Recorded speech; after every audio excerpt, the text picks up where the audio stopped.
आपको ये लगता है कि जम्मू कश्मीर की असेंबली का विषय है ये डिस्कस करना? ये बिल पास हो चुका है, इस बात पे तो डिस्कशंस का सवाल ही नहीं होता। इनकी एटीएम मशीनें बंद हो गई, इनके अपने घर चलने बंद हो गए वक्फ के नाम पे। इन्होंने जो है गरीब मुसलमान, अहमदिया मुसलमान, विधवा मुसलमान बहनें हमारी जो बेसहारा थे, जो बच्चों के माँ बाप नहीं थे, उनके लिए जो वक्फ का पैसा आता था वो इन्होंने अमीर लोगों ने अपने घरों में लगाया। वक्फ के नाम पे जो लूट मचाई हुई थी, जो कि सर्चर कमेटी की रिपोर्ट बताती है कि 1200 करोड़ जो एनुअल इनकम जनरेट होनी थी वो सिमट के रह गई 163 से लेकर 167 करोड़ तक।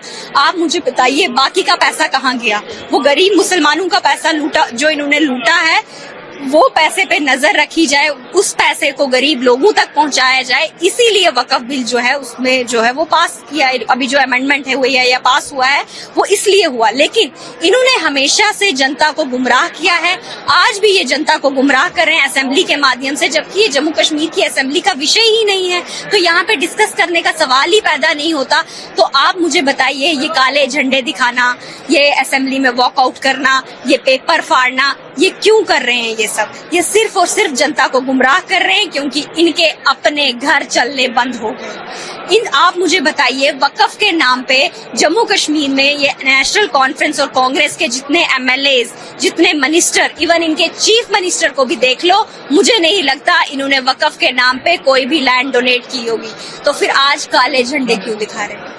भाजपा का क्या रहेगा इस समय, क्या विरोध करेगी? आप मुझे बताइए, ये बिल पास हो चुका है, इस पे असेंबली में डिस्कशन का ही मसला नहीं बनता। हम जम्मू कश्मीर के मसले हल करने के लिए यहाँ पे बैठे हैं। हमारे केंद्रीय गृह मंत्री इतने जम्मू कश्मीर को लेके, जम्मू कश्मीर की इकोनॉमी बूस्ट हो, जम्मू कश्मीर जो है वो टूरिज्म मैप पे लाया जाए, जम्मू कश्मीर को आईटी हब बनाया जाए, जम्मू कश्मीर में नई इंडस्ट्रीज लगाए जाए, जम्मू कश्मीर में नए होटल्स खोले जाए, जम्मू कश्मीर के युवाओं को रोजगार मिले, वो इन सब चीजों को लेके काम करना चाहते हैं। लेकिन यहाँ के चीफ मिनिस्टर की नॉन सीरियसनेस देखिए, वो तो इन सब चीजों पे बात ही नहीं करना चाहते। वो जम्मू कश्मीर को पहले भी गुमराह करते थे, कांग्रेस और नेशनल कॉन्फ्रेंस ने मिलकर पहले भी गुमराह किया है, आज भी गुमराह कर रहे हैं।